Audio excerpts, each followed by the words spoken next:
Chullickal LDF കുടുംബ convention നടന്നു.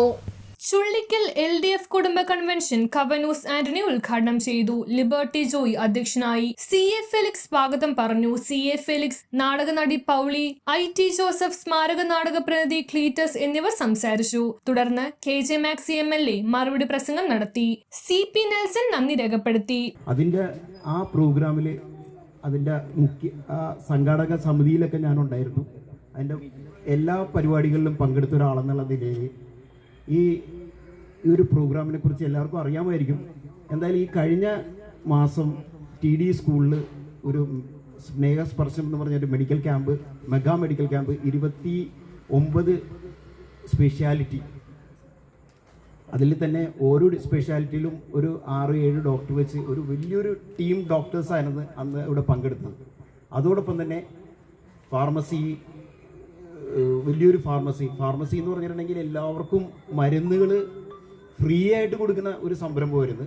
അതിൻ്റെ ലാബ് ടെസ്റ്റ്, അതിൻ്റെ മറ്റ് റേഡിയോളജി, ഇപ്പോൾ CT സ്കാൻ, MRI സ്കാൻ, അങ്ങനെയുള്ള എല്ലാം ഫ്രീ ആയിക്കൊണ്ടായിരുന്നു ആ ഒരു പ്രോഗ്രാം നടത്തിക്കുന്നത്. ഇത് 4 തവണയായി.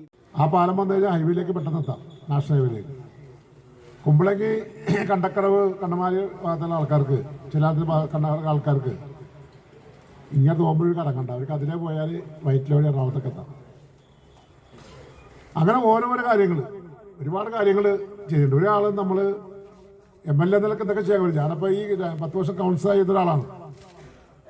ഈ കൗൺസിലായിരുന്ന ആൾക്കാർ കൗൺസിലർ എന്ന് പറയുമ്പോൾ നമ്മൾ താഴേക്കടെ സാധാരണ ജനങ്ങളൊക്കെ കണ്ട് ഒരാശയങ്ങൾ കൊണ്ടുവരുന്ന ആളായതുകൊണ്ട് MLA ആയതുകൊണ്ട് നമ്മൾ അതൊന്നും മറക്കില്ല. അപ്പോൾ പലരും ചോദിക്കാറുണ്ട്, MLA മാർക്ക് ഇങ്ങനെയൊന്നും പണ്ട് MLA ചെയ്യാറില്ല. നമ്മൾ കൗൺസിലറായി വന്നതുകൊണ്ട് ആ കാലത്ത് സാധാരണ ജനങ്ങളെ കൂടെ ഇടപെട്ട് പോകുന്നുണ്ട്. അവർ പറയുന്ന കാര്യങ്ങൾ ഇപ്പോൾ അതേപോലെ നമ്മൾ ചെയ്തു കൊടുക്കുക. അങ്ങനെ ഒരുപാട് കാര്യങ്ങൾ ചെയ്യാൻ കഴിഞ്ഞു. നല്ല പരമായിട്ട് ഈ മണ്ഡലത്തിന് വേണ്ടിയിട്ട് ഒരുപാട് കാര്യങ്ങൾ ചെയ്യാൻ കഴിഞ്ഞതിൽ വിശ്വാസം എനിക്കുണ്ട്. അങ്ങനെ പോകുമ്പോൾ വീണ്ടും ഈ CPM സംബന്ധിച്ചിടത്തോളം 2 ടൈം ഒരാൾക്ക് കൊടുക്കുള്ളൂ.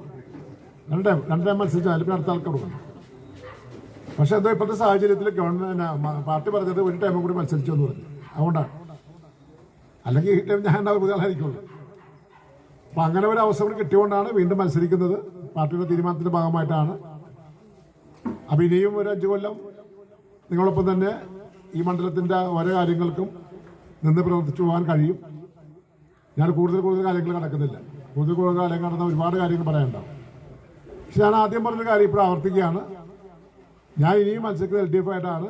ജയിച്ചു കഴിഞ്ഞാൽ ഞാൻ നിങ്ങളുടെ കൊച്ചിൻ MLA ആയി തന്നെയാണ് മുന്നോട്ട് പോകാൻ പോകുന്നത്. അതുകൊണ്ട് എൻ്റെ തെരഞ്ഞെടുപ്പ് ചിഹ്നം എന്ന് പറയുന്നത് ചിറ്റൂർ നക്ഷത്രമാണ്. അത് നിങ്ങളുടെ വിലയേറിയ സംവിധാനം വോട്ട് രേഖപ്പെടുത്തി വീണ്ടും നല്ല ഭൂരിപക്ഷം വിജയിപ്പിക്കണമെന്ന് അഭ്യർത്ഥിച്ചുകൊണ്ട് ഞാൻ വാക്ക് ചെയ്യുന്നു. അങ്ങനെ എവിടെയും ഏത് കാര്യത്തിനും പാർട്ടി നോക്കാണ്ടും മറ്റുള്ള മനുഷ്യരോടുള്ള സ്നേഹം ഉള്ള ഒരാളാണ്. അപ്പോൾ അതുകൊണ്ട് നിങ്ങളെല്ലാവരും പ്രവർത്തിക്കണം.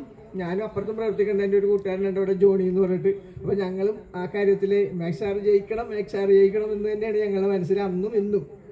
അതുപോലെ തന്നെ വരട്ടെ എന്ന് ഞാൻ പ്രാർത്ഥിക്കുകയാണ്. ഞാൻ അധികം പറഞ്ഞ് മുഷിപ്പിക്കണില്ല. എല്ലാവർക്കും വളരെ സന്തോഷത്തോടുകൂടി മൈസാറ് ജയിക്കട്ടെ എന്നുള്ള പ്രാർത്ഥനയോടുകൂടി എന്നും കിടക്കാൻ നേരത്ത് ഒരു സ്വർഗസ്നായ മൈസാറിന് വേണ്ടി പ്രാർത്ഥന. താമ്പാതി ചെയ്യുമ്പോൾ അതിൽ നല്ല പറയുന്നത്. അപ്പം അതുപോലെ ഇരിക്കട്ടെ, നമ്മളൊരു മരുന്ന് ഇരിക്കട്ടെ അതിനിടയ്ക്ക് എന്ന് പറഞ്ഞാൽ ഒരു സ്വർഗസ്നായ മുകളിലേക്കൊന്ന് നോക്കിയാൽ മതി, വേറെ ഒന്നും ചെയ്യണ്ട. സംഗതി ഓക്കെയാണ്, നമുക്ക് ഉറപ്പാണ്. അപ്പം അതുകൊണ്ട് വളരെ സന്തോഷം ഇതിൽ പങ്കെടുക്കാൻ പറ്റിയതിൽ എല്ലാവരോടും നന്ദി അറിയിക്കും.